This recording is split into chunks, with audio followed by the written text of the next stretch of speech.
Es segunda de Pedro. Bueno, saludamos a todos los hermanos y hermanas que nos están viendo a través del programa Torre Fuerte es el nombre de Jehová. A él correrá el justo y Jehová lo oye. Recuerda que estamos el día de hoy con el cuarto tema de las glosas del arrebatamiento. Hoy nos toca un tema muy hermoso, rico también para aprender. Así es. Tenemos un programa muy bonito el día de hoy, Harpazo y la hermenéutica bíblica premilenial. Harpazo y la hermenéutica bíblica premilenial el día de hoy. Agradecemos a cada uno de ustedes, los que ya se están añadiendo a esta transmisión, siendo las 6 de la tarde con 56 minutos, ya estamos dando inicio a este programa. Recuerda que estamos a través de este programa, Torre Fuerte es el nombre de Jehová, a él correrá el justo y Jehová lo oye. Ya está con nosotros también el pastor Salomón Tuyú, desde Cozumel, desde la hermosa isla de Cozumel. Ya estamos aquí, pastor, una vez más, con el tema de las glosas de el arrebatamiento, ¿no? Bueno, pastor Salomón, unos saludos para el público, para la audiencia de este programa, de los que ya se están uniendo. Un saludo para nuestro hermano Alex Martínez, que nos ve desde Texas. Así es, Pastor Salomón. Y a todos los radioescuchas y los miembros del programa Torre Fuerte, saludos hasta Barranca, Perú. Y estoy muy contento de poder estar con ustedes. Como siempre estamos, yo le comentaba tras cámaras a mi hermano Gesser que estamos aquí organizándonos para la comida que nos toca dar mañana en el desayuno. Damos desayuno a la comunidad 3 veces a la semana, lunes, miércoles y viernes, y en este momento estamos haciendo preparativos para ello. Y lo hacemos con todo gozo y con el fin de dar testimonio a la comunidad, porque es la manera en la que podemos propagar el evangelio a todos nuestros amigos que pues prácticamente no conocen al Señor. Así que, bueno, pues esperemos que pues allá se preparen, porque hoy vamos a tener un tema fundamental para entender las Sagradas Escrituras y la profecía bíblica, mi hermano Gesser. Adelante. Bueno, así es, amados hermanos, amigos que nos están viendo ya en el Facebook. Saludamos a todos los hermanos que ya se están uniendo y amigos de las diferentes partes del mundo que se están uniendo a esta transmisión. Saludamos desde ya a mi hermano Alex Martínez. Él es el dirigente de la página Somos Pescadores de Hombres, en la cual también yo pertenezco. Es un grupo de caballeros, pastor. Es una página también de caballeros que también nos ven allá en Texas, en Estados Unidos y en diferentes partes del globo, ¿no? Del globo terráqueo, que ya nos están viendo, hermanos de Japón, de Estados Unidos, de Perú. Agradecemos a todos los hermanos que se están uniendo a esta transmisión, a compartir este link. Vayamos compartiendo este link el día de hoy. Harpazo y la hermenéutica bíblica. Bueno, estamos a unos minutos, pastor, de poder comenzar este programa. Pastor, coméntenos el día de hoy sobre el programa. Unos minutos el día de hoy para compartir qué se nos viene en esta hermosa noche. Claro que sí, Gesser. El día de hoy vamos a estar hablando acerca de las bases por las cuales interpretamos la enseñanza bíblica de la escatología, porque es importante saber cuáles son nuestros fundamentos para interpretar cómo lo interpretamos. Entonces es importante saber que el día de hoy vamos a estar yendo a la palabra del Señor en segunda de Pedro. Segunda de Pedro vamos a localizar en el capítulo 3, y ahí vamos a estar leyendo el tema de la importancia de la hermenéutica. porque la interpretación bíblica es clave para que nosotros podamos comprender, para que podamos nosotros también ahora sí que hacer análisis y poder reflexionar. La hermenéutica tiene que ver con la ciencia de la interpretación bíblica y las bases desde qué óptica, qué perspectiva y qué elementos utilizamos para interpretar la palabra del Señor, porque cada uno de los textos tiene desde luego un significado y esa se basa en la interpretación. Así que pues yo creo que vamos a tener un programa muy bueno, muy importante y espero que todos los que estamos aquí podamos participar, preguntar y que nadie se vaya ahora sí a quedar con las dudas. Adelante, Gesser. Pastor, es muy importante, bueno, antes de iniciar el programa y como esperar también que las personas se vayan conectando, ¿por qué es importante la hermenéutica bíblica, Pastor? Muy bien, la hermenéutica para que sepan, no, para que sepan más que todo el público, ¿no? Porque sí, a veces dicen, pero hermenéutica, homilética y todo eso, ¿es necesario? Sí, por eso queríamos hacerle la pregunta, ¿no? Sí, la hermenéutica es la ciencia de la interpretación. Cuando nosotros platicamos, al platicar nosotros entendemos ciertas palabras, pero por ejemplo las dificultades vienen cuando estás platicando con una persona que está hablando de costumbres las cuales tú desconoces. Y cuando leemos la Biblia, estamos hablando de un libro que fue escrito en primer lugar en otro continente, en segundo lugar en otra cultura y en tercer lugar dentro de otro idioma totalmente diferente. La Biblia no fue escrito ni en inglés, ni en español, o en portugués, o en el idioma nativo donde tú te desenvuelves.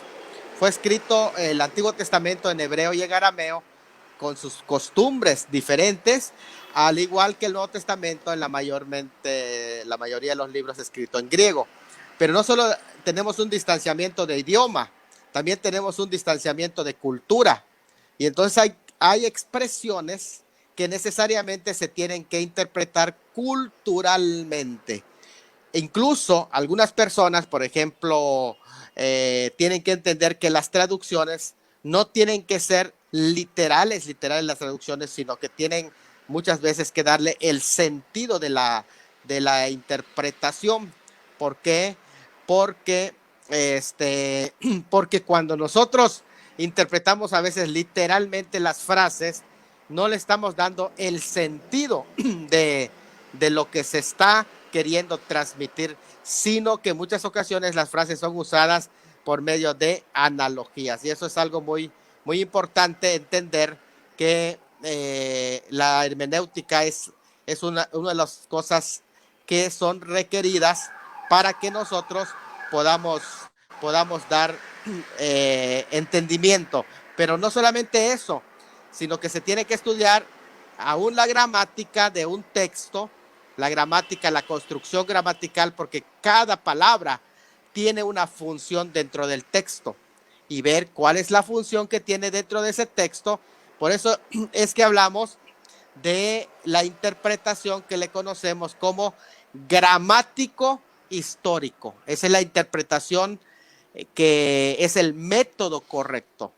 El método correcto no es solamente usar simbólicamente la Biblia o solamente literal, sino que se llama gramático histórico. ¿Por qué? Porque tú vas a estudiar la historia del texto y vas a estudiar la gramática del texto. Mira, es muy sencillo. La hermenéutica la usamos, que significa interpretación, la usamos hasta para leer una carta.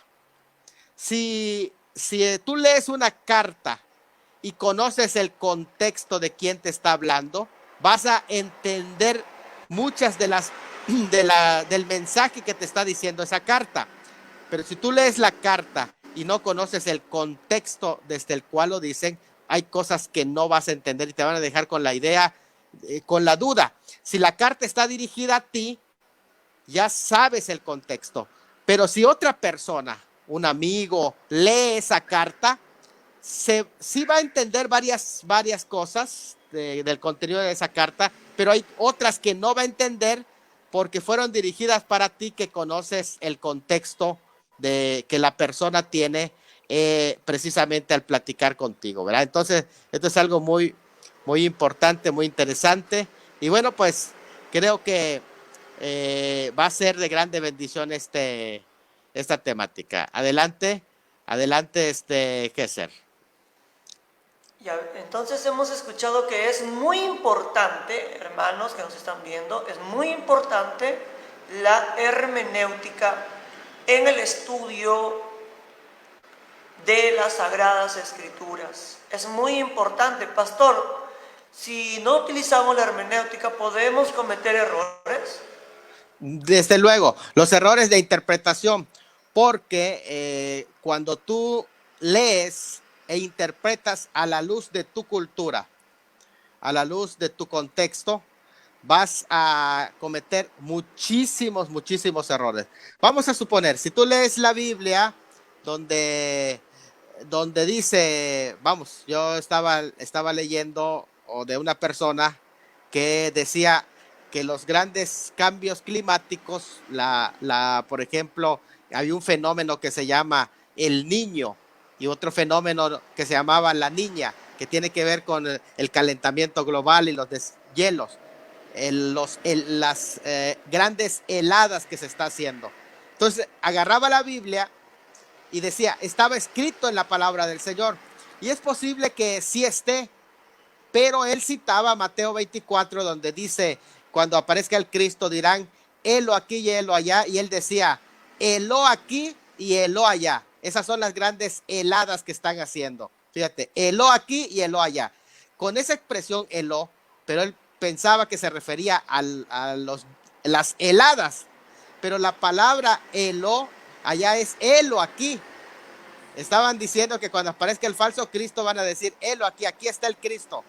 Pero él decía helo en el sentido de los grandes hielos, las heladas, los fenómenos naturales de hielo, pero no tiene nada que ver con eso. Entonces tú agarras un texto y lo descontextualizas por completo y haces que diga lo que el texto no está diciendo. Y eso es peligroso en primer lugar, porque eso ya no es lo que Dios está diciendo. Por tanto, deja de ser eso la palabra de Dios en la forma en que tú lo estás interpretando. Entonces es importante entender que la hermenéutica es una clave para poder interpretar la palabra del Señor correctamente, porque cualquiera puede leer y suponer que eso está diciendo, pero cuando tú lo lees a la luz de los contextos, de la costumbre, de la cultura, entonces te vas a dar cuenta de que la riqueza del significado que tiene cada una de las palabras, para que sepas qué es lo que significó a las personas a las que se le dirigió esas palabras. Claro que sí es muy, pero muy importante, y al de no conocerlo se puede caer en errores. Así que la hermenéutica es muy importante para que, miren, a veces le tenemos terror al tema de la hermenéutica, pero cuando la Biblia dice las cosas secretas pertenecen a Dios, nos está diciendo que hay cosas que Él no quiso revelar. Esas no te preocupes. Pero dice, más las reveladas son para nosotros. Nos está dando a la vez una responsabilidad. ¿La responsabilidad de qué? El Señor Jesús lo dijo. Escudriñad las sagradas escrituras. Y la palabra escudriñar es más que leer. La palabra escudriñar tiene que ver con indagar. Tiene que ver, de hecho, si quieres usar la palabra escudriñar para sumérgete dentro de la profundidad del texto. No te quedes con lo superficial del texto. Eso, la palabra escudriñar las Sagradas Escrituras. Entonces es importante, el tema de la hermenéutica, ¿es o no es importante? Sí es muy importante y es una responsabilidad. Todos tenemos un método para estudiar la Biblia, pero la hermenéutica te proporciona herramientas. Fíjate, es importante eso. La hermenéutica bíblica te proporciona herramientas. Ahora, Hay que entender que la hermenéutica bíblica general se ocupa de los principios, las reglas y los métodos para interpretar la Biblia. Esa es la hermenéutica bíblica general. Pero en especial el tema que vamos a hablar es de la hermenéutica escatológica. ¿Por qué? Porque vamos a estar hablando de la escatología. De hecho, en la hermenéutica bíblica general, la mayoría de los que creen en la inspiración de las Sagradas Escrituras, ellos aceptan que el método es gramático histórico. Pero cuando llegan a la escatología dicen, ahí no, vamos a cambiar de método. Y entonces tienen un problema, porque para estudiar la escatología cambian de método. Ya no continúan con el método gramático histórico literal, sino que ahora cambian de método. Pero la hermenéutica escatológica es una rama de la hermenéutica especial que se encarga de los principios que rigen la interpretación de género profético, apocalíptico o de la revelación escatológica. Ahora, hay una diferencia en esto, a mí me gustaría dejarlo claro. Una cosa es el género profético y otra cosa es el género apocalíptico. La apocalíptica judía en realidad no está dentro del canon bíblico. La apocalíptica judía, que son escritos que fueron excluidos del canon, como son el libro de Enoc, como hay varios de los libros, los apócrifos de Daniel y otros más, que fueron excluidos del canon, se llama el género apocalíptico. Pero, por ejemplo, Daniel es género profético.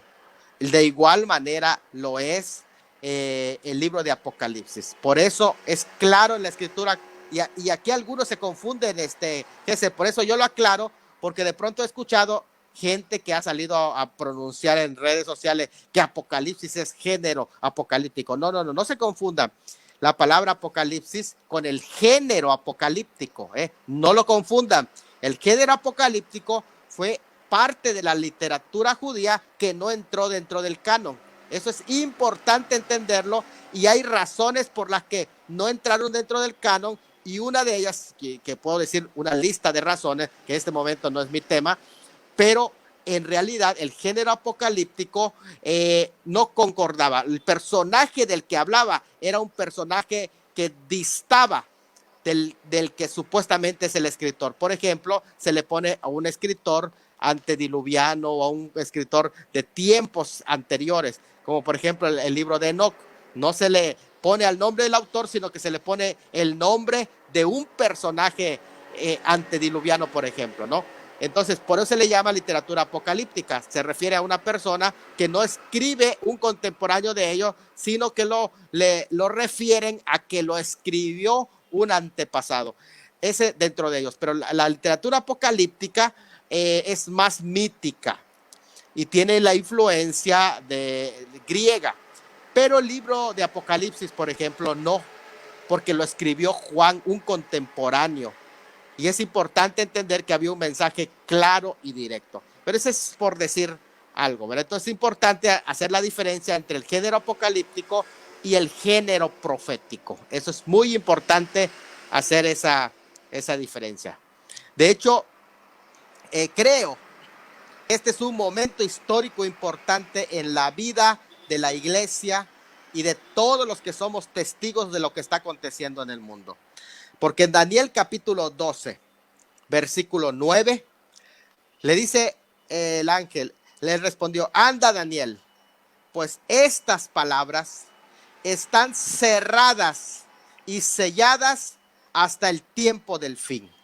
Así que este es el tiempo de abrir la escritura, de interpretar lo que se estaba hablando. Si estamos en días de los finales para la iglesia y próximos para que inicien el tiempo del fin para Israel al que se refiere Daniel, entonces creo que las palabras hoy proféticas cobran una importancia, y la interpretación profética de igual manera lo tiene. De hecho, Apocalipsis 1:1 dice la revelación de Jesucristo que Dios le dio para manifestar a sus siervos las cosas que deben suceder pronto.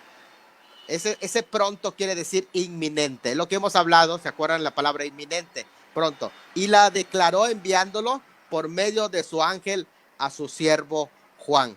Así que estamos ya en tiempos proféticos. Primera de Juan 2:27 nos dice a esta generación también: pero la unción que vosotros recibisteis de él permanece en vosotros y no tenéis necesidad que nadie os enseñe.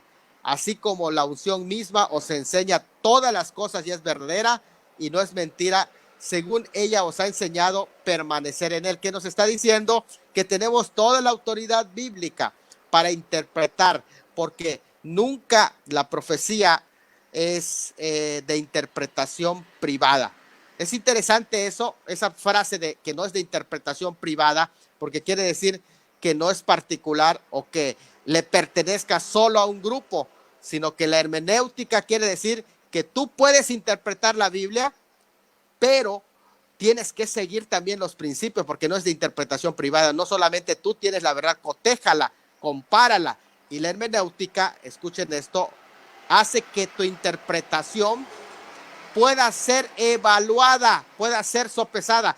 Si la interpretación que tú das es fuerte y tiene bases, no tiene miedo de ser sopesada. Pero una interpretación que no aguanta la hermenéutica es una interpretación muy débil y no merece ser aceptada. Eso es importante lo que estamos aquí compartiendo, Gesser. Entonces tú me dices en el momento en que vayamos a entrar. Bueno, pastor, estamos ya en unos 2 minutos más para poder iniciar esta ponencia del día de hoy. Como esperar también que los hermanos se vayan añadiendo poco a poco. Así es, a todos los que están escuchándonos puedan compartir este link, puedan pasar la voz a los demás hermanos y amigos que ya estamos en tu programa Torre Fuerte, un programa de enseñanza bíblica, un programa educativo, donde aprendemos de la palabra del Señor. Aprendemos día a día sobre el tema del arrebatamiento. Podríamos decir, Pastor Salomón, que estamos viviendo días bíblicos. Sí, de hecho estamos en tiempos proféticos. Según mi perspectiva de Primera de Juan, estamos en la última hora de los últimos días. Ya es la última hora cuando ya creo que el anticristo está sobre la tierra en algún momento ya, listo para hacer su espectacular aparición. Por lo tanto, la iglesia tiene que ya estar preparado porque pronto nos vamos. ¿Qué estamos diciendo? Que el próximo evento que debe de ocurrir es el arrebatamiento de la iglesia, y según las señales que se le dio a la iglesia, no a Israel, a la iglesia, que tiene que ver con los falsos maestros, que tiene que ver con la apostasía dentro de la iglesia, ya está presente. Entonces, además, tiene que ver con el ambiente general en el mundo, que se dice que serán tiempos peligrosos o tiempos violentos. Esos tiempos que le llama calepos violentos, ya la estamos presenciando. Así que, ¿qué es lo que sigue? Lo que sigue es el arrebatamiento de la iglesia. Una vez llevada la iglesia, sacada del escenario profético, la iglesia, una vez quitada del escenario profético la iglesia, que se llama eso en Romanos 11 la plenitud de los gentiles. Una vez llega la plenitud de los gentiles, entonces el trato de Dios con Israel es restaurado y empieza a surgir lo que se llama los ayes mesiánicos. Los ayes mesiánicos son los dolores para el pueblo de Israel que anuncian la llegada del reino de Dios para ellos. Entonces es algo importante entender que sí estamos en tiempos proféticos y que el próximo acontecimiento que va a suceder ya pronto es el arrebatamiento de la iglesia. La iglesia tiene que ser quitada de escena para que de nuevo Israel sea injertado dentro de su propio olivo, de su propia raíz, que es el Mesías, que es Cristo Jesús. Qué interesante, Pastor Salomón. Y yo creo, soy una persona convencida bien convencida que estamos viviendo tiempos bíblicos, tiempos proféticos. Vivimos días en la cual la profecía bíblica se está cumpliendo al pie de la letra, ¿no? Y creemos que en cualquier momento sonará la trompeta y la iglesia se tendrá que ir de esta tierra para la patria celestial, porque Pedro va a decir, ¿no?, que somos peregrinos en esta tierra, ¿no? Nosotros no somos de esta tierra, simplemente estamos de paso, pero a algunos les sorprenderá la muerte, como dijo el pastor Salomón, y a otros les sorprenderá el jarpazo, el arrebatamiento. Pero lo importante, si te llega la muerte o llega el arrebatamiento, en cualquiera de las dos posiciones, lo importante es que estar con el Señor, servirle al Señor y continuar caminando en este camino. Como dijo el siervo Isaías, aunque por torpe que seamos, el Señor nos tiene en este camino que es el camino de santidad, ¿no? Un camino perfecto en el cual Dios nos está llevando y conduciendo día a día para ir perfeccionándonos, porque Él va a venir a buscar una iglesia sin manchas y sin arrugas. Esa es la iglesia que se irá en el arrebatamiento. Bueno, Pastor Salomón, sin más preámbulo, creo que desde ya usted pueda comenzar con la ponencia. Yo voy a poner en mute mi micrófono para que usted pueda exponer el día de hoy el tema jarpazo y la hermenéutica bíblica, siendo las 7:21 de la noche. Queda con usted esta ponencia, Pastor Salomón, y creo que se van a ir añadiendo poco a poco mis amados hermanos y mis amigos que están ya uniendo el día de hoy, pero sin antes saludar a todas las personas que se están uniendo el día de hoy, a mi hermano Alex Martínez, a mi hermano Octavio Torres, a mi hermana Juliana López, Liliana Tafur, Ramón Gutiérrez, Bexa Trejo, San Ríos, Verónica Ramírez Hernández y todas las personas que se están uniendo a través de esta transmisión. Bueno, le hacemos la cordial invitación a todos los que ya se están uniendo. Y recuerda, estás en tu programa Torre Fuerte, está con nosotros el Pastor Salomón. Él ya está listo, preparado para iniciar esta ponencia. Pastor Salomón, las expectativas están grandes el día de hoy. La valla está muy grande porque hoy es un tema candente, un tema espectacular, creo yo, para entender un poco más de jarpazo.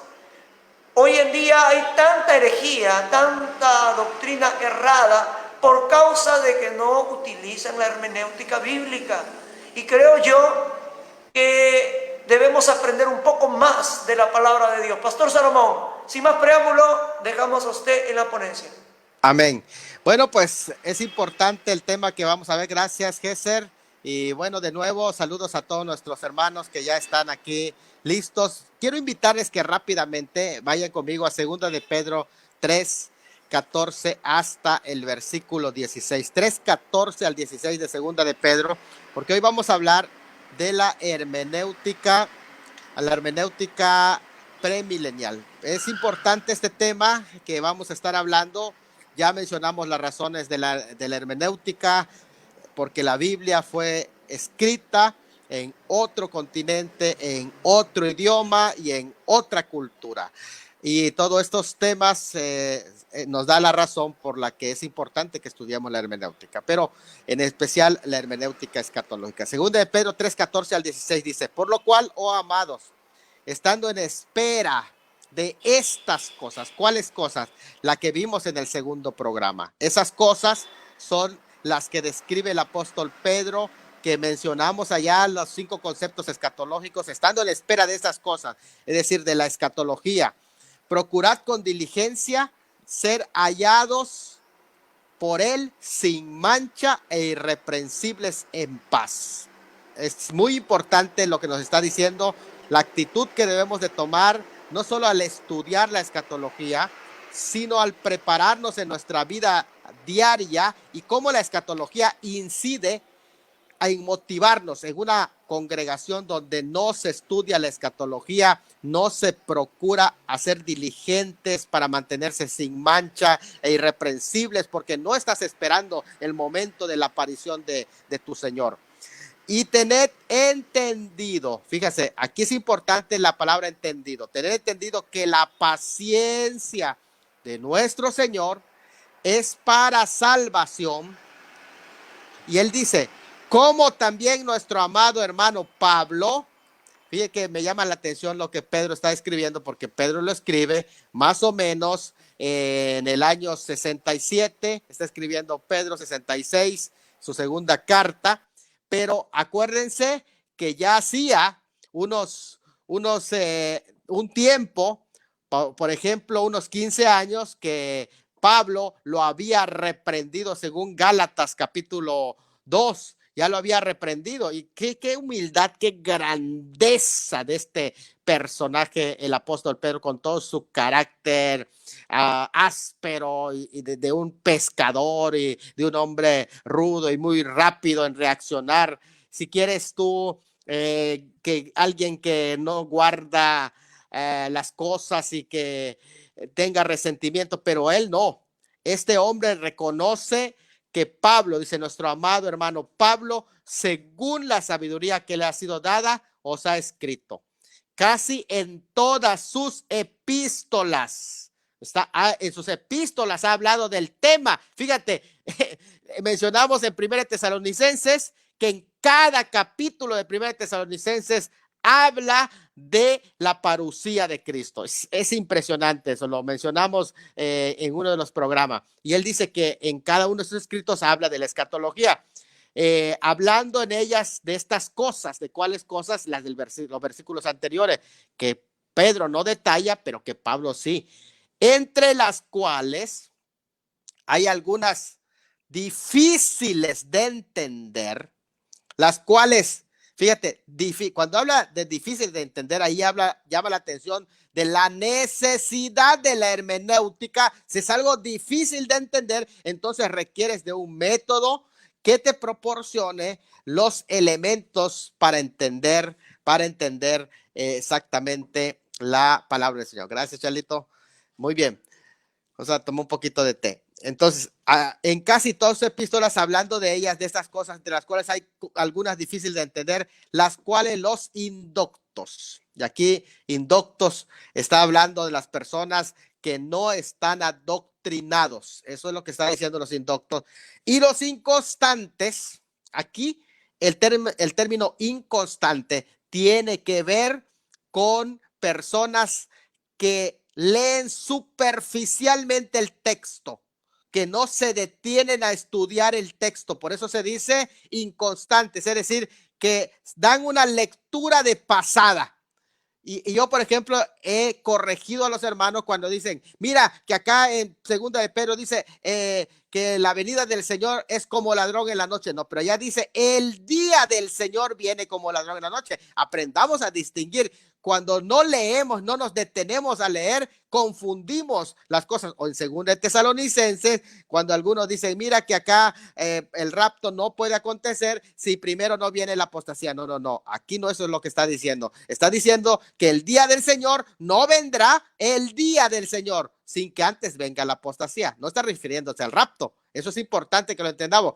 O alguno por allá ya ha dicho, hermano, ustedes no leen claro que en Mateo 24, versículo 29, dice que el rapto es después de la tribulación. Lean qué dice. Dice, inmediatamente después de la tribulación de aquellos días, el sol se oscurecerá y la luna no dará su resplandor. Le digo, ¿dónde dice el rapto?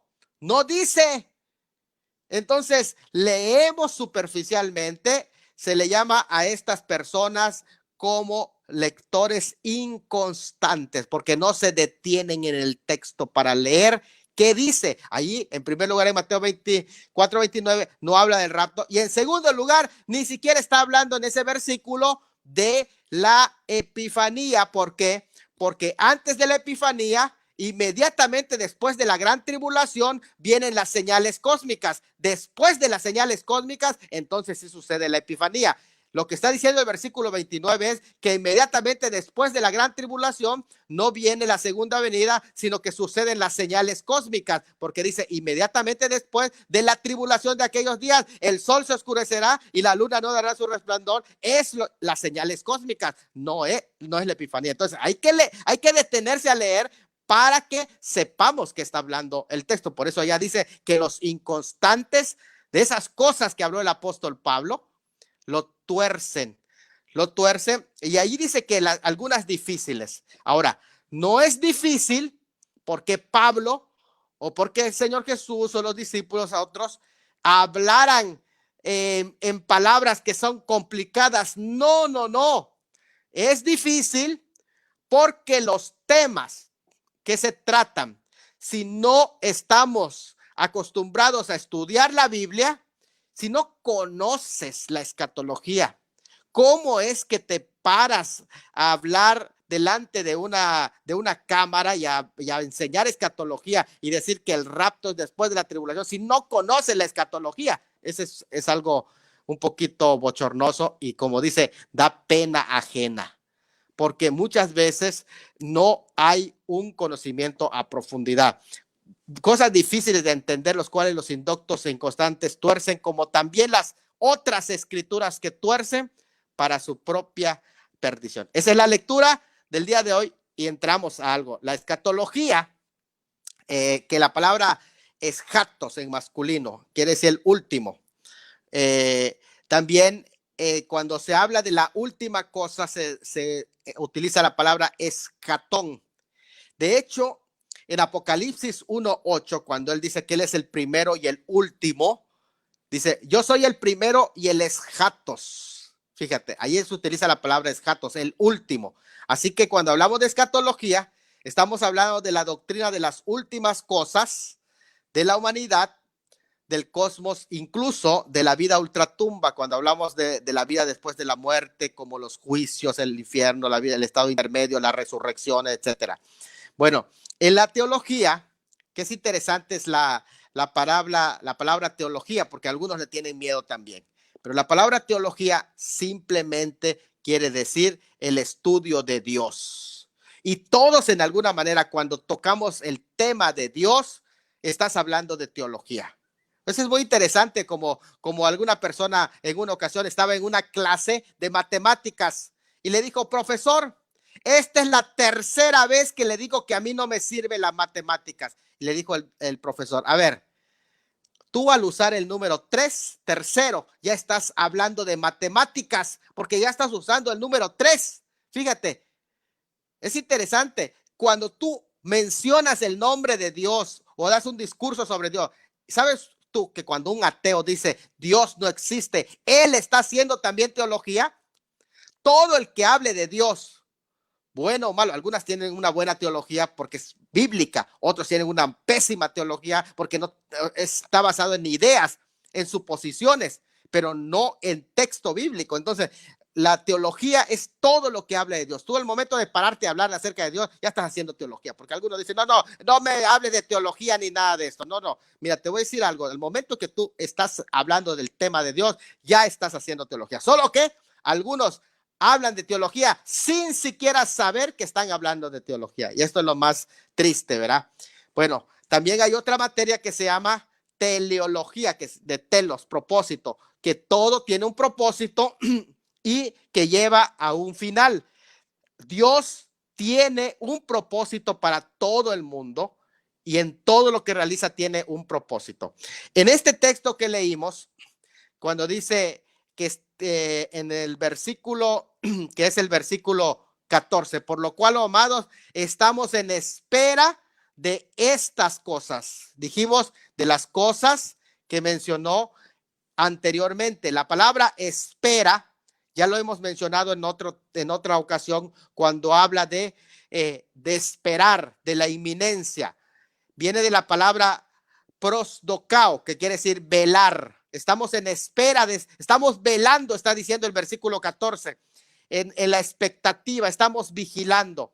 Esta es la misma palabra que se traduce en el versículo 12, esperando. Y en el versículo 13 dice, esperamos. Estamos en segunda de Pedro capítulo 3. Es sinónimo de la palabra esperanza, que ayer hablábamos del pidia, que también se traduce como del griego elpo, el pidia y esperanza. Y aquí se está hablando precisamente de la venida del Señor todos los elementos que tienen que ver con los elementos, podemos decir, los elementos que son escatológicos. Y en este sentido, ya lo hemos mencionado, la venida del Redentor del Antiguo Testamento era un tema que era importante, que hablaba de un descendiente, hijo de David, y que iba a ser el siervo sufriente, pero que también, según Isaías, era también de naturaleza divina. Isaías 7:14 y 9:6. Bueno, también se habla del reino de Dios, que iba a tener una inauguración, un auge, una consumación en los pactos. Luego también se habla del nuevo pacto, de la restauración, del derramamiento general del Espíritu Santo según Joel, del día del Señor, de los cielos nuevos y de la tierra nueva. Todas esas cosas que habían hablado tanto los profetas como también lo habían mencionado los grandes apóstoles, como el apóstol Pablo principalmente, porque acuérdense que cuando se escribe Segunda de Pedro, todavía no se ha escrito el libro de Apocalipsis. Por eso es que hay temas que no se tratan, porque a veces hay un punto en el que se piensa, a ver, ¿por qué Apocalipsis presenta el tema del milenio? Así que el tema del milenio no existe en la Biblia, pero Apocalipsis no es el único tema que presenta solamente él. Por ejemplo, Apocalipsis es el libro que habla de los 144,000 sellados. Solo Apocalipsis lo menciona, pero no deja de ser bíblico. Ahora, habla de los 2 testigos. Solo Apocalipsis habla de los 2 testigos, pero no deja de ser bíblico. Solo porque solo en Apocalipsis aparece, lo vas a quitar o desechar como doctrina. Solo Apocalipsis habla de la ramera religiosa del capítulo 17 y Apocalipsis 18 habla ya de la ramera de la Gran Babilonia comercial. Pero no lo vas a desechar solo porque únicamente Apocalipsis lo menciona. No. Sabemos que cada uno de los apóstoles tenía su énfasis y algunos de ellos estaban relacionados con los temas desde la perspectiva judía del judaísmo del segundo templo. Ahora, la escatología del Antiguo Testamento era muy sencilla hasta la época del Señor Jesucristo en el judaísmo. Ellos hablaban de esta edad, la edad presente, desde que fue dada la ley hasta que aparezca el Mesías, y desde la venida del Mesías comenzaría la era venidera.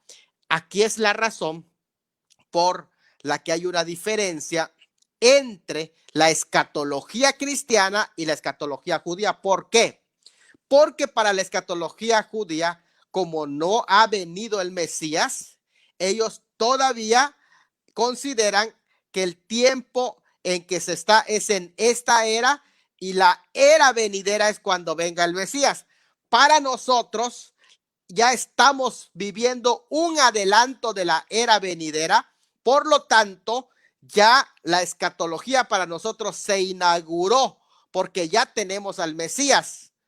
Sin embargo, no se ha consumado porque físicamente no ha llegado a instalar su reino a Israel. Y eso es importante hacer esa diferencia. Ahora, hay algo también en que difiere la escatología cristiana de la escatología judía, porque para nosotros ya hay 2 aspectos de la venida de el Mesías, que también entienden los 2 aspectos, pero no aceptan en la forma en que entendemos el cumplimiento. Por ejemplo, la venida del Mesías Ben Yosef o como siervo, y la venida del Mesías Ben David, que es el hijo de David, o su venida como rey. Para nosotros, él ya vino como siervo. Hubo una primera venida y eso inauguró para nosotros los últimos días. Estamos en los últimos días para la iglesia, pero no para Israel, porque para ellos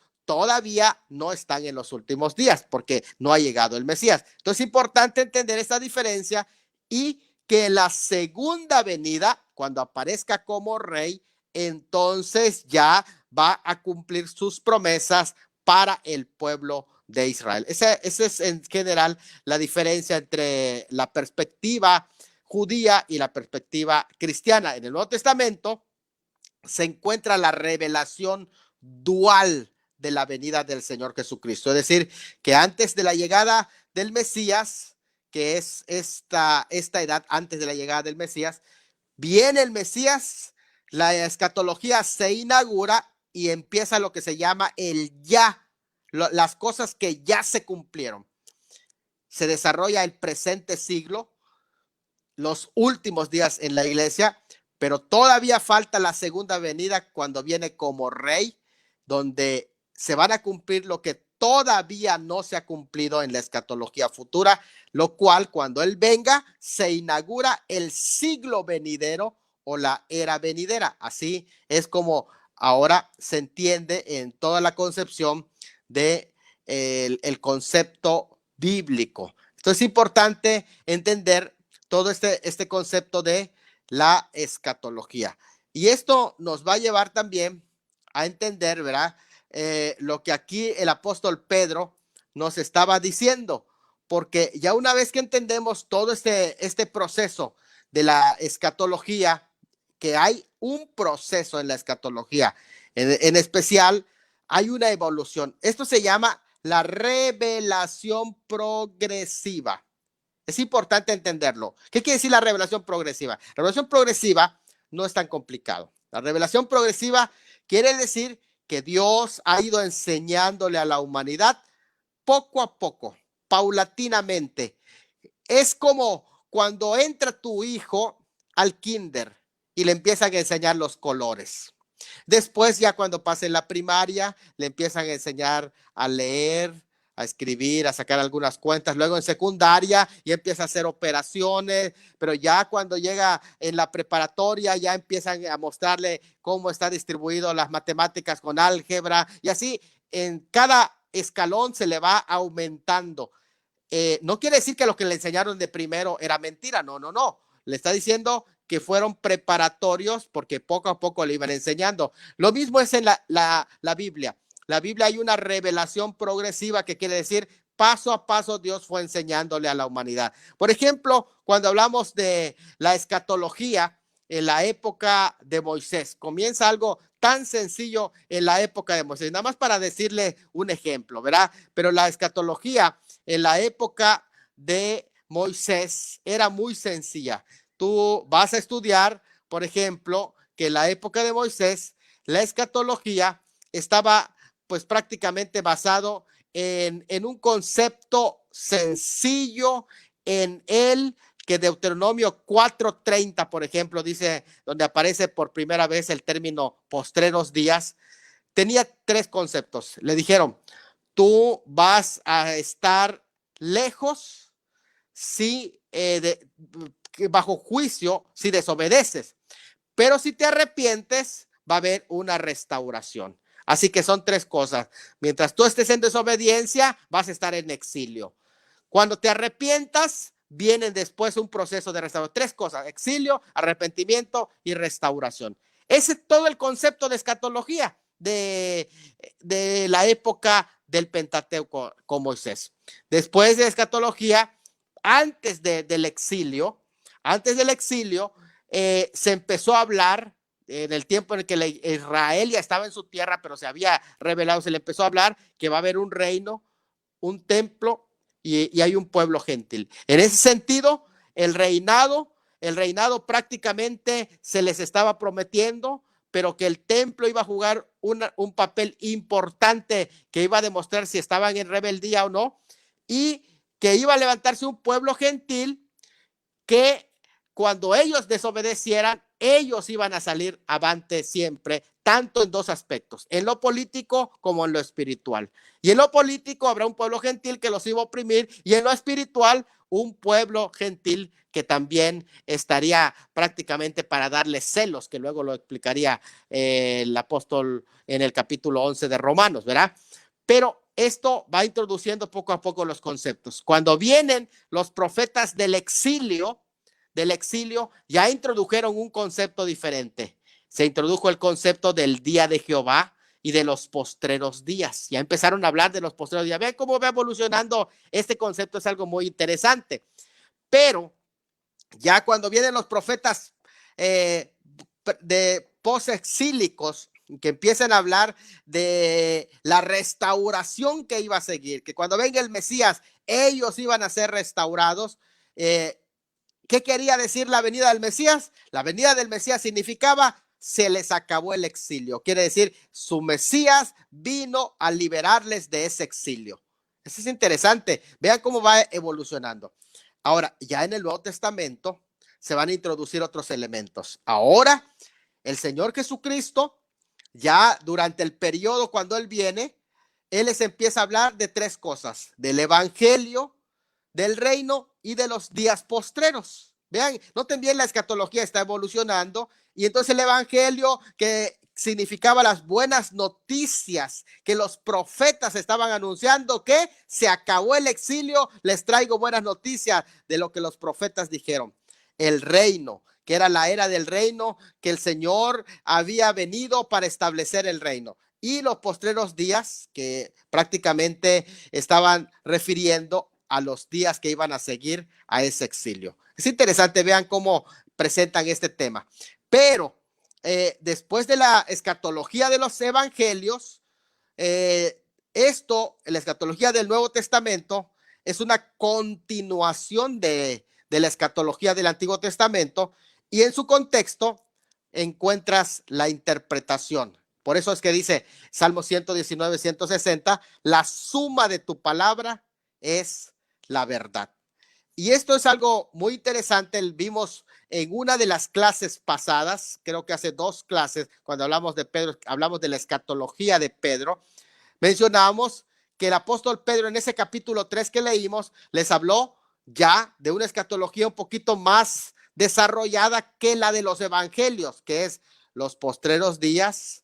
Habló de lo que es el advenimiento, habló también de lo que se le conoce como el día de juicio, el día del Señor y el día de Dios. Esos 5 elementos de la escatología petrina que vimos con detalles, ¿verdad? En la pasada clase.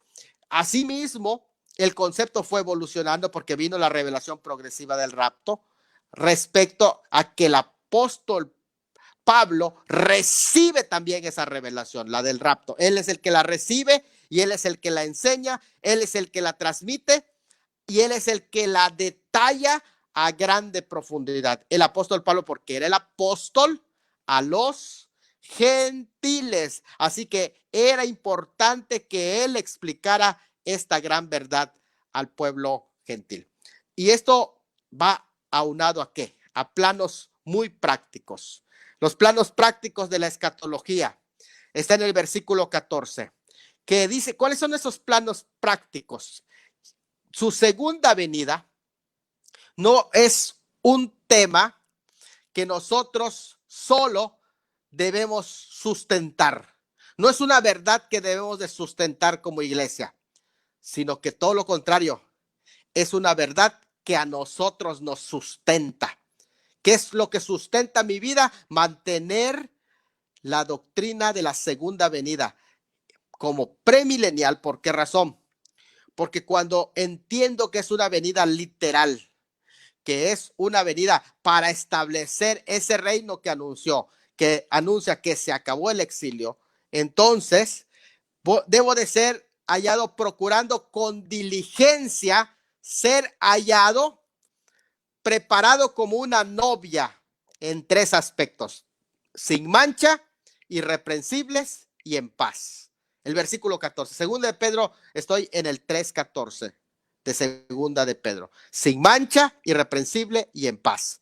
¿Qué quiere decir? Que cuando yo estudio la escatología, no es para competir y saber quién de los que está aquí sabe más escatología, sino que el que verdaderamente estudia la escatología es aquel que la aprende, y la aprende cuando pone en práctica su vida sin mancha, irreprensible y en paz.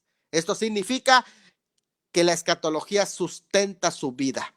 La segunda venida es la doctrina que sustenta tu vida sin mancha, irreprensible y en paz. Si eso estás haciendo, estás en lo correcto. No estás estudiando la hermenéutica de la escatología para que te pongas a confrontar, sino para que seas hallado sin mancha, seas hallado irreprensible y seas hallado en paz. Si estás en espera, porque ahí lo dice, en espera, es importante entender que en espera quiere decir que esa es la esperanza que te sostiene, que te sustenta. Ahora, aquí hay algo importante. Es que no encuentro en la Biblia donde se dice hermenéutica premilenial. No lo vas a encontrar. Eso es un término que usamos. No necesitas encontrarlo. Esos términos teológicos no necesitas encontrarlo.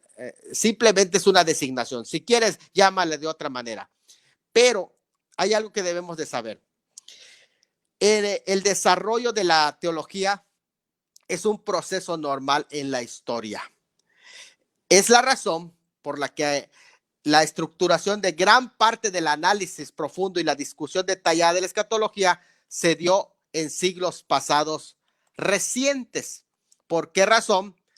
Porque de alguna manera en los primeros tiempos no se discutió esos temas. Y cuando fue el turno de que tocó discutir el tema, se desarrollaron las doctrinas. Hay que conocer el proceso. Hay un libro muy bueno que se llama, lo recomiendo, El progreso del dogma de James Hoare. James Hoare describe toda la historia del dogma, cómo se fue desarrollando y la razón por la que creemos lo que creemos también porque tiene detrás una historia, cómo surgieron los términos, porque no vas a ir a encontrarlo en la Biblia porque no era época de discusión esos temas ni le preocupaba eso a las personas, pero cuando se discutió el tema se desarrollaron las doctrinas, así que es algo muy importante que nosotros debemos de entender. Pero ya entendimos esto, ¿verdad? El versículo 15, y tened entendido que la paciencia del Señor, dice el versículo 15, es para salvación. Yo entiendo que lo principal es la salvación, pero también hay temas que involucran nuestra salvación. ¿Por qué razón? Porque nos instan para prepararnos, y la fe premilenial nos insta para prepararnos. Mira, vivimos en la tensión entre anhelar que Jesús cumpla su promesa de regresar por nosotros y el deseo de esperar hasta que haya personas que reciban a Cristo, porque eso es lo que decimos aquí, que la paciencia del Señor es para salvación. Así que nosotros sí queremos que Cristo venga, pero también queremos que la gente se salve. Esto es una tensión constante. Tenemos que predicar. ¿Y cuál es la forma correcta? Es vivir en espera, como si Cristo viniera esta noche, esta hora, como si ya hoy viniera el Señor Jesucristo. Esa debe ser la espera. Pero trabajar como si todavía Él no viniera. Eso es una enseñanza muy importante.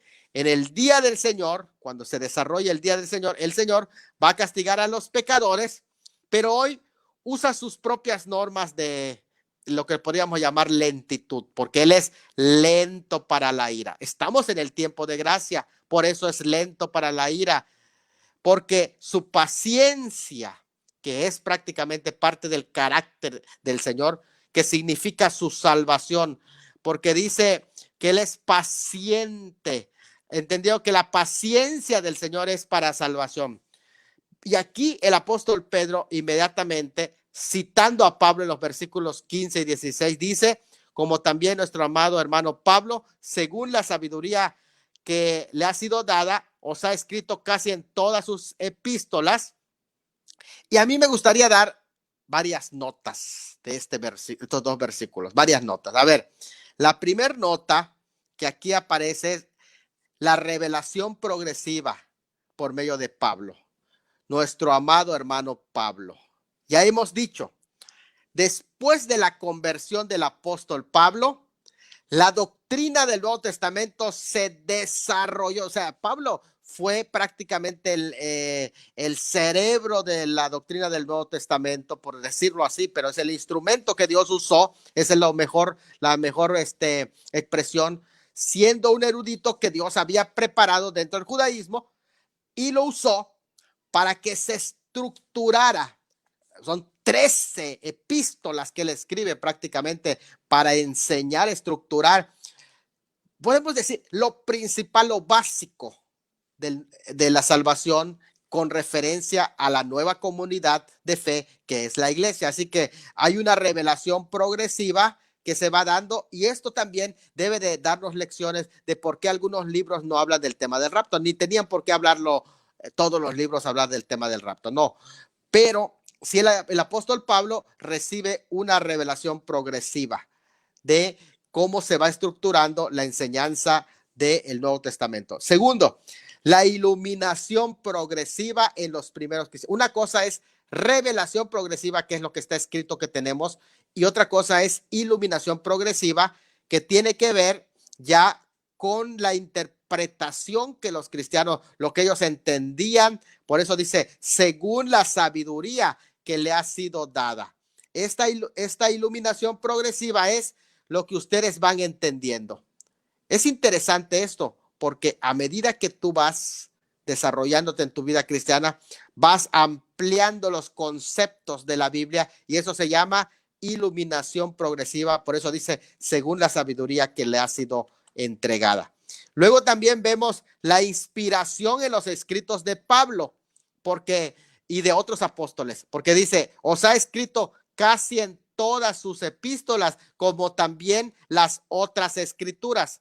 Quiere decir que considera las escrituras, los escritos de Pablo, el apóstol Pedro, los considera como inspirados, los considera como palabra de Dios. Por aquí ya los escritos de Pablo están teniendo, según el apóstol Pedro, el mismo nivel que las otras escrituras. ¿Cuáles son las otras escrituras? Son las del Antiguo Testamento, y también seguramente otras que circulaban ya, como los evangelios. Ya estaban Marcos, ya estaban Lucas, que ya estaban circulando, y posiblemente Juan se escribiría posterior a ello, ¿verdad? Pero aquí encontramos algo muy, muy interesante, ¿verdad? Que lo que se está diciendo es que esas son escrituras inspiradas también. Ahora, no solamente eso, sino que cada apóstol trató temas diferentes complementarios, hablando de ellas, de estas cosas. Interesante cuando dice que Pablo habló de la escatología, porque de estas cosas dice, ¿cuáles cosas? Las que menciona en los versículos anteriores, que son 5, y las mencioné a continuación, ¿verdad? Antes de esto yo lo mencioné otra vez. Solo lo hice de pasada, aunque yo ya lo había explicado en otra clase. Pero lo que está diciendo es que Pablo tocó esos temas con detalle. O sea, él era un escatólogo muy importante. La otra parte es la necesidad de la hermenéutica. Fíjate, la necesidad de la hermenéutica, porque dice, en las cuales hay algunas difíciles de entender, las cuales los indoctos e inconstantes tuercen. Aquí está la necesidad. Si son cosas que hay difíciles de entender, por eso necesitamos la hermenéutica. Una persona que dice, no, yo no necesito la hermenéutica, es un arrogante. Aunque parezca de humildad, a mí nadie me enseña, solo Dios. Es un arrogante. ¿Por qué? Porque el Señor instituyó maestros. ¿Quién no sino el Espíritu Santo? Estás rechazando la obra del Espíritu Santo, que un maestro te enseñe. ¿Por qué? Porque Él levantó maestros, precisamente porque ese es el ministerio. Y allí es donde está diciendo, si hay cosas que es difícil de entender, para eso están los ministerios, los dones que levantó. Levantó maestros, y son obra del Espíritu Santo. Así que cuando alguien dice, a mí solo el Espíritu me enseña, pues un maestro instituido por el Espíritu Santo también puede enseñarte. Es importante, y necesitas tener la verdadera humildad para dejarte enseñar. Así que eso es algo muy importante. Dice, según la sabiduría que le ha sido dada a Pablo. Así que la escatología de la segunda venida, y en particular del rapto, es tema de la mayoría de las epístolas, como lo he mencionado, que incluso Primera Tesalonicense en cada capítulo habla de la parucía. Esto debe entenderse en cuanto a la escatología, la revelación progresiva que nosotros hemos presentado. Miren, la escatología de los primeros años de la iglesia, del 30 al 50, es una escatología, la de los evangelios, luego viene la escatología de Pablo del 53 al 65, luego la escatología de Pedro del 60 al 66, luego la escatología del Juan del 90 al 96. Vean que cómo esas se van completando todos y cada una de ellas. Así que esto es algo muy, pero muy importante que debemos nosotros también ir entendiendo.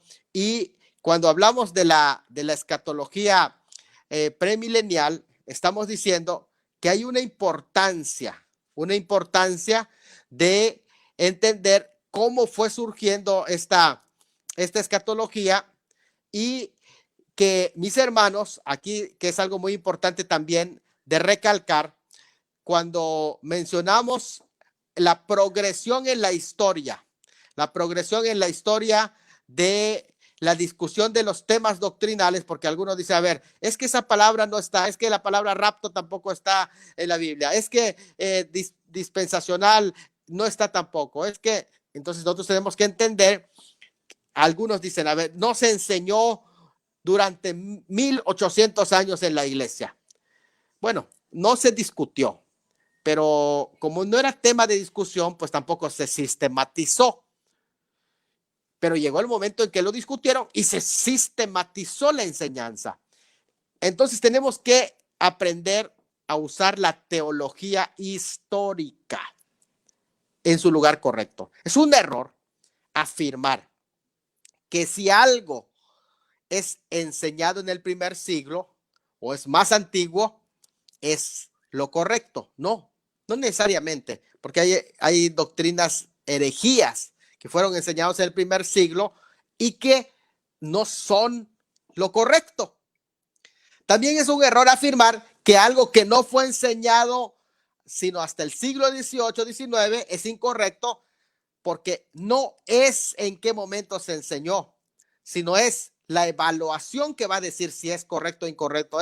¿Es bíblico o es antibíblico? Ahora, si es bíblico, quiere decir que era una doctrina olvidada por la iglesia, que no le dieron énfasis, pero no quiere decir que es incorrecto. Entonces, la pregunta correcta no es esta doctrina es histórica, sino esta doctrina es bíblica. Recuerdo la expresión de Juan Calvino cuando se le dijo que la doctrina de los reformadores de la salvación por fe fue acusada de no ser bíblica porque era reciente. Y él dijo, al llamar a esta doctrina nueva, hacen una injuria a Dios, cuya palabra no merece ser acusada de novedad. El hecho de tener a esta doctrina sepultada y oculta es culpa de la impiedad de los humanos, del descuido humano. Ahora, cuando por la bondad de Dios nos es restaurada, debe ser recibido por su autoridad antigua por el derecho a la restauración, porque es algo que enseñó la palabra de Dios. El tema de la segunda venida, del arrebatamiento de la iglesia, sucede lo mismo con este tema. Miren, el desarrollo de la teología es un proceso normal en el curso de la historia. Miren, hubo un orden cronológico de temas en la teología histórica según su discusión. En el siglo II se discutió el tema de la apologética. En el siglo III y IV, la teontología es de la teología propia. En el siglo V, la antropología sobre si hay pecado en el hombre. En los siglos V y VI, la cristología. Se discutió el tema, la cristología con todos los grupos, las herejías que surgieron. En el siglo XI al XVI se discutió la soteriología y la doctrina de la expiación. En el siglo XVI, en la Reforma, la soteriología y la eclesiología se discutió y se establecieron parámetros para esa doctrina. En el siglo XVII se discutió la bibliología y la hermenéutica, ya cuando viene la edad de la luz, de las luces. Pero en el siglo XVII hasta este tiempo se ha estado hablando de la escatología, así que se está sistematizando. Es la razón por la que la estructuración de gran parte del análisis profundo y la discusión detallada de la escatología se dio en siglos pasados recientes, porque algunos dicen, ¿por qué hasta el siglo XVIII? Porque es el tema que se está hablando, la escatología. Todo tuvo su tiempo, Tuvo el tiempo en que se discutió la cristología, cuando se discutió la antropología, la eclesiología, la soteriología o la doctrina de la salvación. Tuvo su tiempo, su momento. Pero este es el momento que se está hablando de la escatología. Por eso se está haciendo grandes volúmenes de ese tema, porque es el punto a discusión. Eso es importante que lo tomemos en cuenta, porque de esa manera nosotros logramos captar qué es lo que se está enseñando. Aquí entonces, ya entendiendo esta temática, nos damos cuenta que aquí se está hablando en 2 de Pedro 3:15 de la paciencia del Señor. ¿Y qué es la paciencia del Señor que es para salvación? Es lo que nosotros llamamos el tiempo de gracia, teniendo en cuenta que la paciencia del Señor, el tiempo de gracia, eso entra también dentro del kairos de Dios. ¿Por qué? Porque el tiempo de gracia o el día de gracia, cuando se dice que es el día de gracia, el día de salvación, el tiempo aceptable que es el día de gracia, no está refiriéndose a un día de 24 horas, como algunos interpretan, ¿verdad? Que cuando siempre que se usa la palabra días de 24, no. Aquí mismo lo dice, que entendiendo que para el Señor un día es como 1000 años y 1000 años como un día. Y esto es lo que está diciendo, la paciencia del Señor que es para salvación es el tiempo de gracia, es el kairos de Dios. Esto que prácticamente ha estado presente. ¿Por qué no ha venido el Señor? ¿Por qué no ha venido? Bueno, aquí lo menciona, porque es paciente. ¿Por qué es paciente el Señor, hermano? Porque es eterno. O sea, nuestra espera para nosotros es desesperante, porque nuestra vida, ¿cuánto dura? 80, 100 años. Y Él se ha esperado ya casi 2000 años. Se ha esperado. Fíjate, es interesante eso, ya casi 2000 años. Debido a las dos expectativas del tiempo. Desde el tiempo de Dios, el kairos de Dios, Él sigue en espera. Está en espera. Desde el punto de vista del cronos del hombre, pues prácticamente ya se tardó. Por eso a algunos se les hace dificultoso entender esta actuación de Dios. Pero Él realmente es paciente. Dice, es que ya se tardó. ¿De cuándo? De que era niño. Están diciendo, viene el rapto, viene. Murieron mis padres, predicaban eso y no viene. Porque Él es paciente. El tiempo de Dios es el kairos, no es el cronos como el caso de nosotros. Y nos desesperamos nuestro tiempo. 80 años ya se nos hizo muy largo. Para el Señor no es nada. Es la paciencia del Señor. Nadie sería salvo sino por su paciencia y su longanimidad. Pese a que se trata de una característica reactiva de los atributos de Dios. Pero Dios observa cómo los humanos reaccionan a su palabra. Y en base a esa reacción sobre el arrepentimiento humano, Él actúa. Porque dice, y vio Dios que todo intento del corazón del hombre era continuamente el mal, y dijo, le dolió el corazón y raeré todo hombre sobre la faz de la tierra. Él está viendo. Esta paciencia se ha extendido por todo este tiempo que nosotros conocemos como tiempo de gracia, porque Él es tardo para la ira, es paciente. ¿Y es para qué? Para salvación. ¿Por qué se ha extendido su paciencia? Porque Él está esperando que tú seas salvo. Según tu cronos humano, Él ya se tardó. Según el kairos de Dios, todavía no se ha tardado, porque para el kairos 1000 años es como un día. Y ya Él lleva 2 días de paciencia casi. Y en este segundo milenio que lleva de paciencia para con nosotros, Él espera la salvación. Y este importante tema de la escatología premilenial, que entiende que el reino de Dios todavía se va a establecer sobre la tierra, y que va a ser inmediatamente después de su venida literal, después de la gran tribulación. Estoy hablando de su venida en gloria. Todavía sigue presente. Así que, bueno, pues vamos a dejar espacio para preguntas. Simplemente voy a dar rápidamente la historia del premilenialismo, cómo es que la iglesia se va apartando del premilenialismo, porque inicialmente, después de la predicación detallada de Juan, se cierra el canon y curiosamente que se cierra de nuevo hablando del tema del reino. Miren, el tema del milenio no lo inventa el apóstol Juan. El tema del reino de Dios está declarado desde el Antiguo Testamento en los pactos que Dios hizo a Abraham, a Isaac, a Jacob, el pacto davídico, el pacto que se le conoce como israelí, antes de entrar a la tierra prometida. Ahí está el reino de Dios que iba a ser establecido, que se le prometió al pueblo de Israel. Fue confirmado por los profetas, incluso anunciado como un nuevo pacto, lo que iba a ser para que se cumpla. Ratificado de igual manera por otros siervos de Dios, y los evangelios también hablaron continuamente del reino de Dios que se iba a establecer, y el primer mensaje del Señor Jesucristo era el reino de Dios. Cuando Juan llega, antes de cerrar el canon, lo único que hace cuando habla del reino es hablar que ese reino sobre la tierra va a comenzar con 1000 años, y después de los 1000 años va a continuar en la eternidad del reino de Dios. Entonces se cierra, y eso fue la predicación de los primeros discípulos. Pero cuando el gnosticismo entró dentro de las filas de la iglesia y necesitó ser atacado porque hablaba mucho misticismo, entonces todo lo que era empezó a considerarse todo lo material como malo, porque el gnosticismo es lo que trajo. Se empezó a pensar que lo material era malo. Y como el reino anunciaba un reino terrenal, literal, material, decían, entonces eso también es malo, porque como es literal, es malo.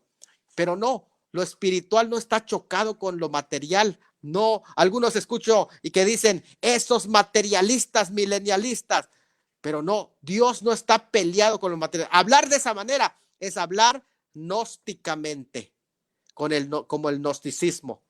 Y luego vino la interpretación de Orígenes. Orígenes empezó a meter todo esto como un simbolismo. Así que 1000 años no son 1000 años, porque eso es un símbolo. Todo es símbolo. 1000 no es 1000. Y eso es una arbitrariedad, porque todos los números en el Apocalipsis tienen que entenderse como número. Cuando dice que hay 7 iglesias, son 7, no 6, no 4, no 8. Son 7, es literal. Cuando dice 144,000, son 144,000, no son 15,000. Es literal. Y cuando dice 1000 años, lo que está diciendo es la duración del reino milenial, que está acorde con lo que Pedro dijo, que para el Señor un día es como 1000 años, porque está hablando del reino milenial. Pero ¿qué pasó luego? Surge Agustín.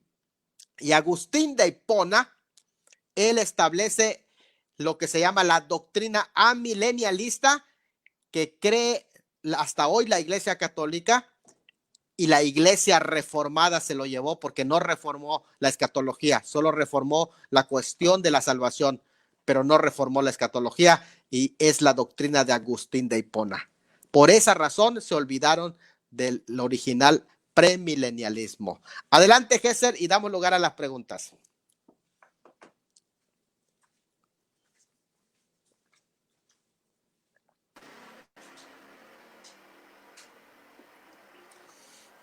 Bueno, estuvo muy interesante la clase el día de hoy, Pastor Salomón.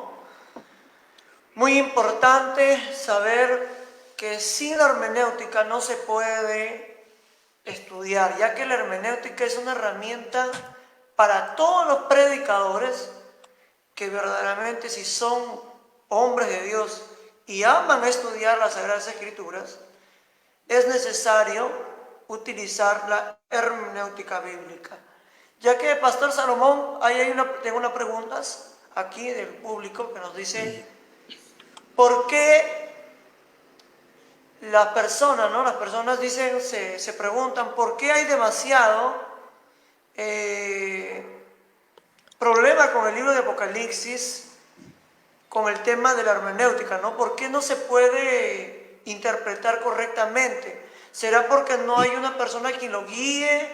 ¿Será porque no hay muchos exponentes que enseñen este tema. ¿Será que hemos descuidado el tema? Sí, muy bien. Es una pregunta muy importante esta, Gesser, porque tiene que ver con fundamentos en la interpretación. Aquí hay una palabra que me gustaría decir, se llama consecuentes, ser consecuentes. ¿Por qué razón hablo de ser consecuentes?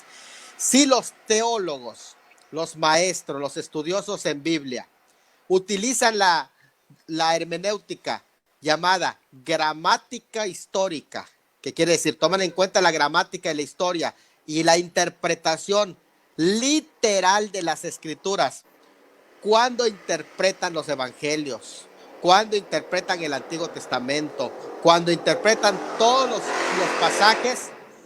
No estoy diciendo que que interpretan literalmente todo, sino que cuando hay también el texto da a entender que hay una figura o un tropo, también lo interpretan de acuerdo a su significado, y eso es la interpretación literal. La interpretación literal sí toma en cuenta las figuras, pero el texto mismo va enseñando si son figuras o no son figuras.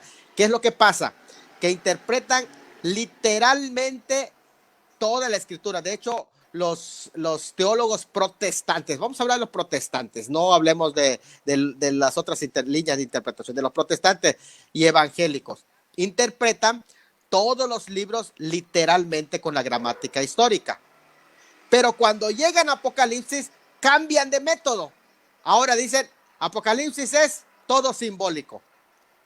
Bueno, si vas a interpretar todos los demás libros gramatical e históricamente con el método literal o natural de interpretación, ¿por qué no aplicas el mismo método para la interpretación de Apocalipsis? ¿Por qué tienes que cambiar y decir todo es simbólico? Si todo es simbólico, tú le dejas lugar para que cada quien le dé el simbolismo que quiere a la Biblia, y entonces vienen las múltiples de interpretaciones.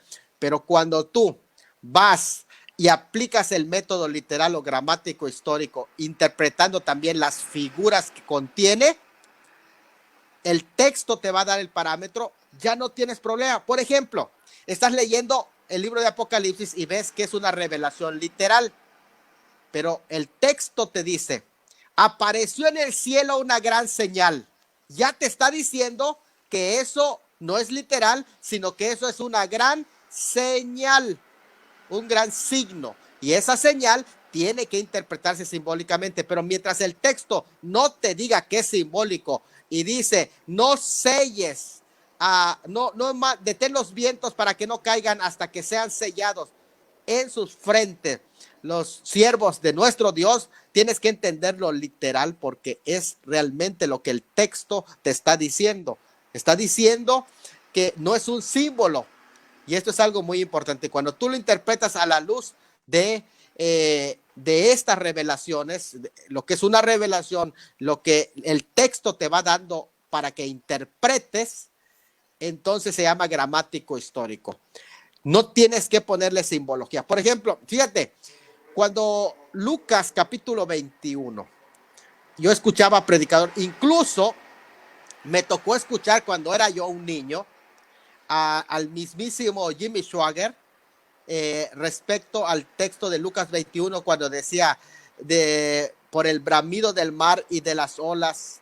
Y es interesante que en ese texto de Lucas 21, él decía, aquí no se refiere a los océanos, se refiere a las multitudes de turbas, pero realmente ahora en este tiempo entendemos que sí es un texto literal y que sí se refiere a los océanos. Fíjese, incluso Jimmy Swaggart es un súper exponente, y él sigue la interpretación gramático, histórico y literal, muy buen exponente, muy buen en su escatología. Pero aquí, solo con aplicar aquí a esto es simbólico, dijo.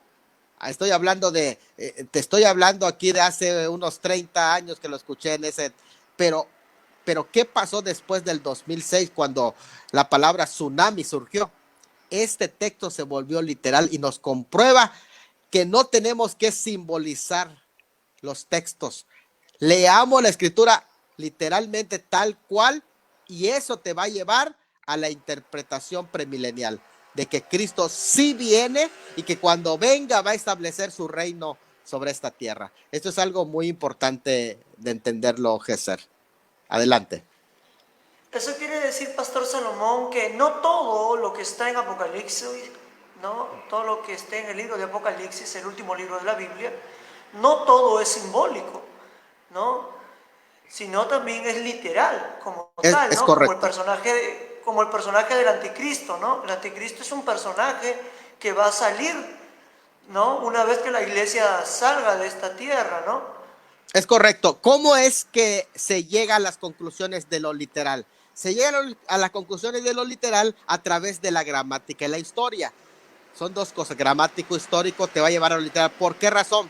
¿Qué es lo que significaba para los primeros oyentes de Juan? Incluso Apocalipsis capítulo 6, según los historiadores, y el capítulo 13, lo ven como juntos, que incluso se lo aplicaban a Nerón en sus dos etapas, porque Nerón tuvo una etapa en el que él fue un líder querido dentro del pueblo romano, pero que después fue llamado una bestia.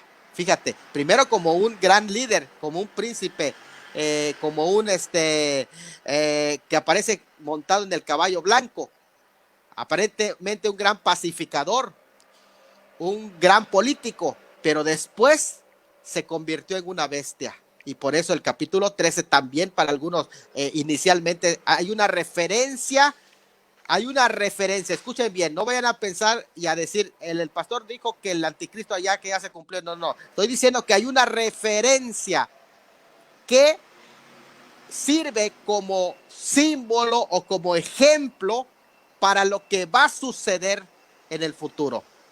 Es decir, las dos etapas del anticristo. Esto es interesante. Cuando tú lo ves, dices, entonces quiere decir que sí es literal.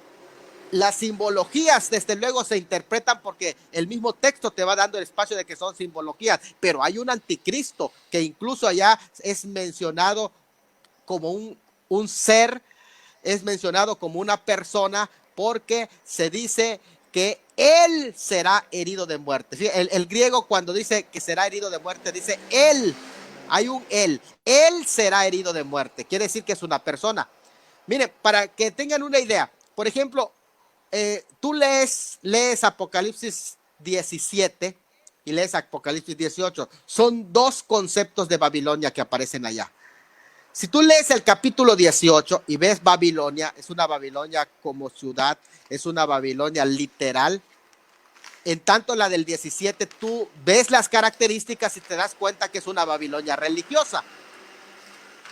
Entonces, para el capítulo 18 es muy claro, porque tú entiendes que Babilonia es Babilonia, y si tú quieres saber quién es Babilonia, tú vas a la historia, buscas un mapa y ubicas claramente dónde está el sitio geográfico de Babilonia, y esa es Babilonia.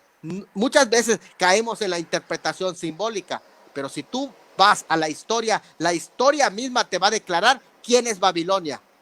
¿Sí me explico? No tienes por qué inventar que Babilonia es Estados Unidos y Babilonia es tal. No. O sea, hay un sitio geográfico en donde está ubicada Babilonia. Y esto es algo muy, muy interesante.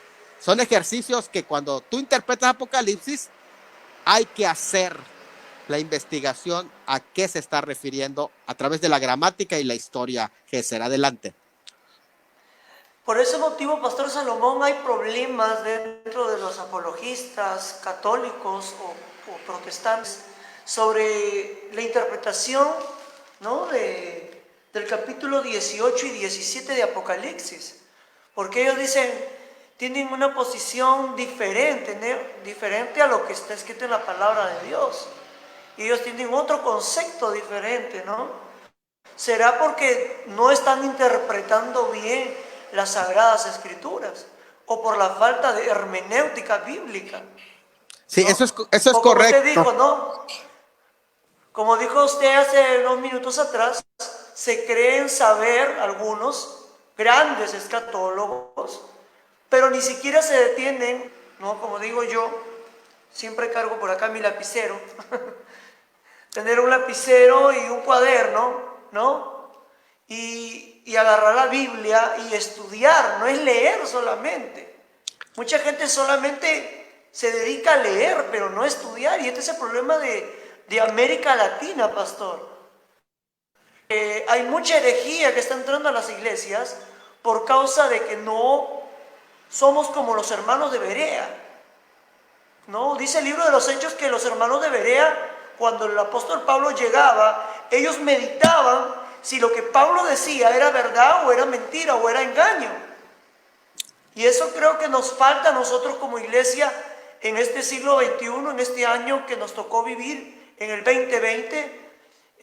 Nos falta irnos a las herramientas que está al alcance de la mano, ¿no? Que una de ellas es la hermenéutica bíblica. ¿Y qué opina de eso, Pastor Salomón? Sí, es correcto. Como hemos dicho, se topan con un problema cuando usan la simbología. Porque decimos, a ver, la gran ramera y que sí, simboliza la iglesia católica, simboliza la iglesia evangélica. Ahorita los neomesiánicos están diciendo, simboliza a la iglesia católica y a la iglesia evangélica. Estás suponiendo, pero cuando tú vas a la historia y estudias, la historia misma te va a ir mostrando qué es el significado de esos. No tienes por qué inventar. La historia te corrobora las Sagradas Escrituras. Es en primer lugar.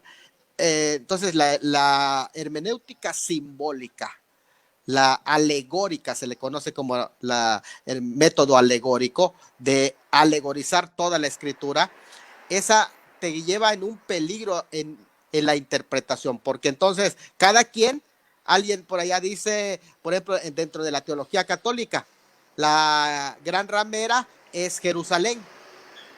Fíjate, entonces es interesante cómo sí. cada uno va a tener, porque es simbología, lo que quieran ellos ponerle al texto, pero no vayamos a lo que quiera, sino a lo que el texto te está enseñando en realidad.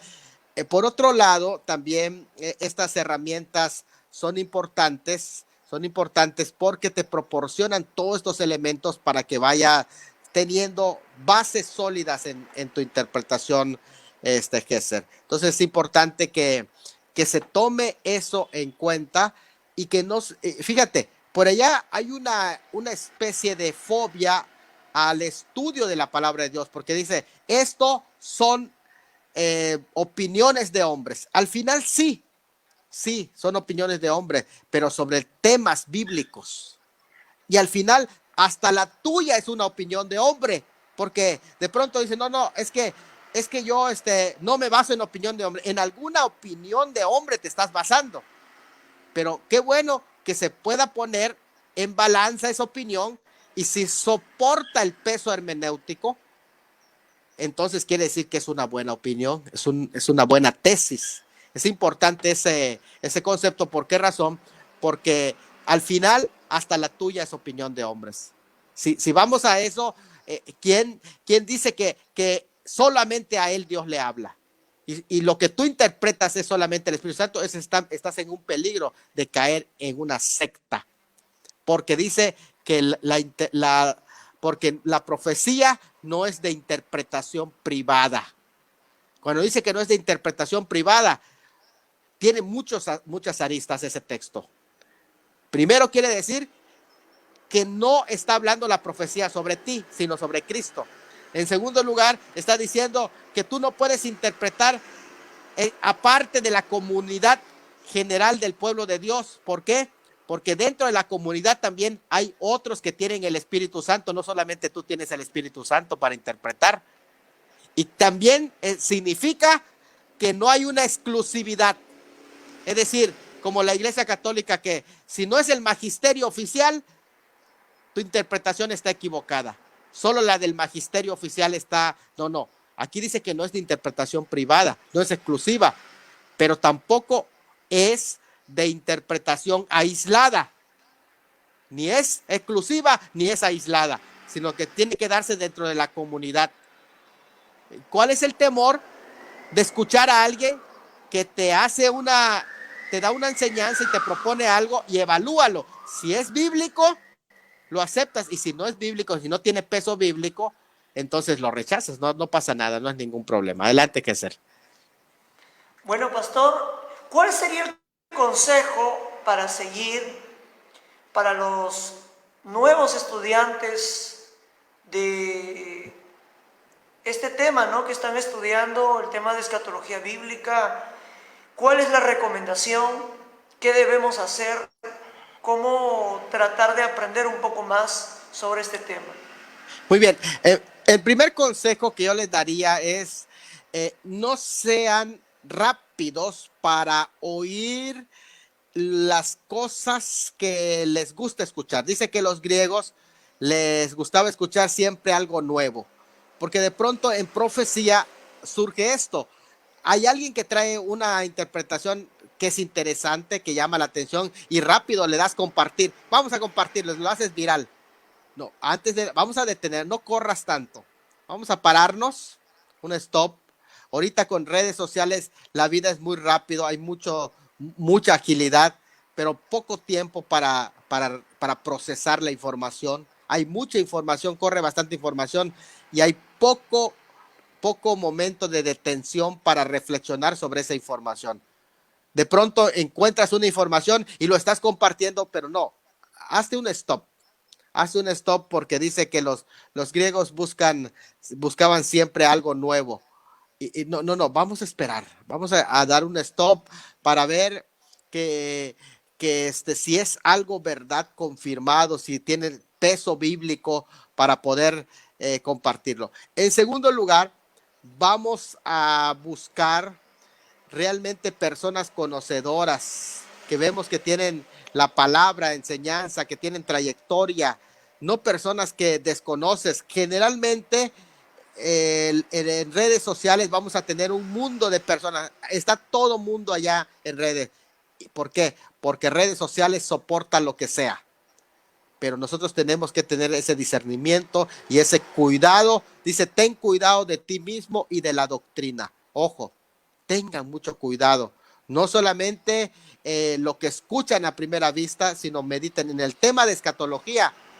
Pisen con cuidado en la interpretación, y no vayan corriendo, vayan escuchando las exégesis. Yo sé que aquí es un punto interesante que llama la atención, que la gente tiene comezón de oír, pero no la palabra. Cuando hay alguien que presenta una exégesis, como que no le gusta. ¿Por qué la gente dice, a ver, no le entiendo mucho a los maestros, a los exégetas? ¿Por qué no le entienden? Porque no están relacionados con la palabra y no les llama la atención la palabra. Entonces necesitamos nosotros penetrar cada día en la palabra, cimentarte en la palabra y acercarte al consejo de tus pastores. Eso es muy importante, Gesser. Adelante. Bueno, a todos los hermanos, esto fue el programa del día de hoy, Harpazo y la hermenéutica bíblica, pastor. Es un privilegio de tenerlo aquí una vez más, y dejamos como siempre el suspenso para el próximo programa que se viene, porque día a día hay temas verdaderamente extraordinarios en la cual vemos que nos falta mucho que aprender. Esa es la verdad. Y agradecemos a todos los que se quedaron hasta el final. Y recuerda, no te pierdas el siguiente programa, el quinto programa, Pastor Salomón, quinto programa. Mire, ¿Cómo avanzó el tiempo? En el quinto vamos a hablar pastor, ya del dispensacionalismo. Así que me gustaría que vengan preparados con sus preguntas, hagan buenas preguntas, porque vamos a hablar del dispensacionalismo y el harpazo. Es importante este tema, porque a veces hay mucha información falsa que circula en redes, y les voy a invitar para que se preparen sus preguntas y participen. Adelante, Gesser. Gracias. Así es, amados hermanos, hagan sus preguntas con total libertad. Este programa es especialmente para aprender mucho más de la palabra de Dios. No todo lo sabemos, por eso hemos traído tener el privilegio al pastor Salomón de la Cruz Tuyú. Un privilegio, pastor, y de esta manera vamos a terminar pero sin antes orar y agradecer a Dios por este programa. Pastor Salomón, queda en usted orar. Por mi parte, yo ya me despido de este programa desde el hermoso país de Perú, y el Pastor Salomón desde Cozumel, desde la hermosa isla de Cozumel. Allí el pastor va a estar orando, y para poder dar por culminado este programa del día de hoy, jueves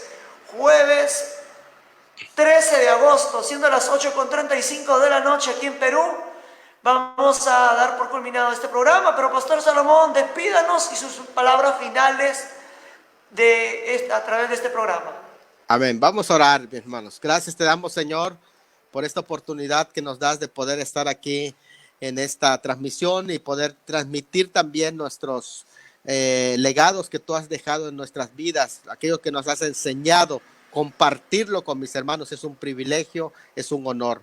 Bendigo sus vidas y cada uno de ellos, que estas palabras puedan servirle para desarrollar eficazmente, Señor, su ministerio. En el nombre de Jesús, muchas gracias. Bendice a Gesser y este programa que él está haciendo, el mejor de los esfuerzos, con todo lo que conlleva la realización de un programa. En el nombre de Jesús, amén. Que Dios me los bendiga, mis hermanos.